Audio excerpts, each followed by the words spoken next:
చిత్తూరు జిల్లా నగరి నియోజకవర్గం ఓచికుప్పం ఇసుక రీచ్ ను జాయింట్ కలెక్టర్ పి శ్రీనివాసులు పరిశీలించారు. ఓచికుప్పం ఇసుక రీచ్ నందు హెచ్చరిక బోర్డులు ఏర్పాటు చేయాలని జిల్లా జాయింట్ కలెక్టర్ పి శ్రీనివాసులు పేర్కొన్నారు. ఈ సందర్భంగా జాయింట్ కలెక్టర్ మాట్లాడుతూ ఈ రీచ్ కు సంబంధించి అనుమతి గడువు పూర్తయినా ఇంకా ఇసుక అక్రమ రవాణా జరుగుతుంటే విఆర్ఓ పంచాయతీ సెక్రటరీ సంబంధిత శాఖ అధికారులు ఏం చేస్తున్నారని, ఇసుక అక్రమ రవాణాను అరికట్టవలసిన బాధ్యత మీపైనే ఉందన్నారు. వెంటనే ఈ రీచ్ నందు ఇసుక అక్రమంగా తరలిస్తే కఠిన చర్యలు తీసుకుంటామని, హెచ్చరిక బోర్డు ఏర్పాటు చేయాలని, చుట్టుప్రక్కల గ్రామాలలో ఎవరైనా ఇసుక అక్రమ రవాణా చేస్తే కఠినమైన చర్యలు తీసుకుంటామని దండోరా వేయించాలని పంచాయతీ సెక్రటరీని, మండల తహసీల్దార్ను ఆదేశించారు. ఈ కార్యక్రమంలో అధికారులు, సిబ్బంది తదితరులు ఉన్నారు.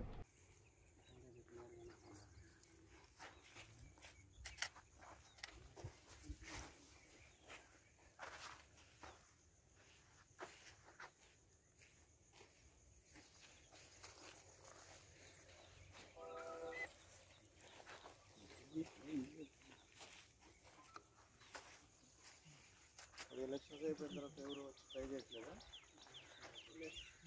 ఎలక్షన్స్ అయినాయి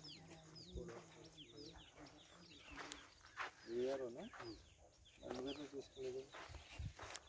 చూసుకోవాలి కదా వాళ్ళు పర్మిషన్ ఉందా లేదా అన్నది. ఇప్పుడు ఎలక్షన్ ముందు కాదు, ఎప్పుడు 2022 తోటి అయిపోయింది. ఎప్పుడు వచ్చారు ఎప్పుడు వచ్చారు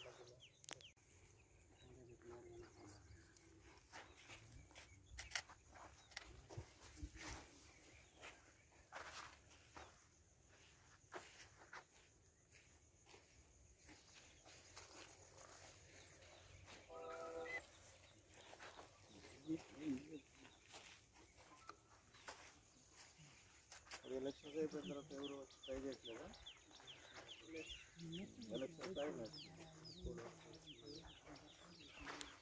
వీఆర్ఓనా అందుకని తీసుకోలేదు.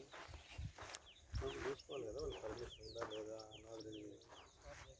ఇప్పుడు ఎలక్షన్ ముందు కాదు, ఎప్పుడు 2022 తోటి అయిపోయింది. ఎప్పుడు వచ్చారు ఎప్పుడు వచ్చారు సబ్బుకి రెండు కరెక్టే. సబ్బు ఇప్పుడు డ్యూరేషన్ అయిపోయిన తర్వాత అది చెప్తాను చేయాలి కదా. ఇప్పుడు 2022లో అయిపోతే వాడు మీరేనా ఇక్కడ లోపల అది 2022లో క్లోజ్ అయితే మొన్నటి దాకా ఎలా కంటిన్యూ అయింది? 2022 లీజ్ అయింది సార్. మొన్నటి దాకా ఎలా కంటిన్యూ అవుతుంది? వెళ్ళకుండా కోడ్ వచ్చింది. అదే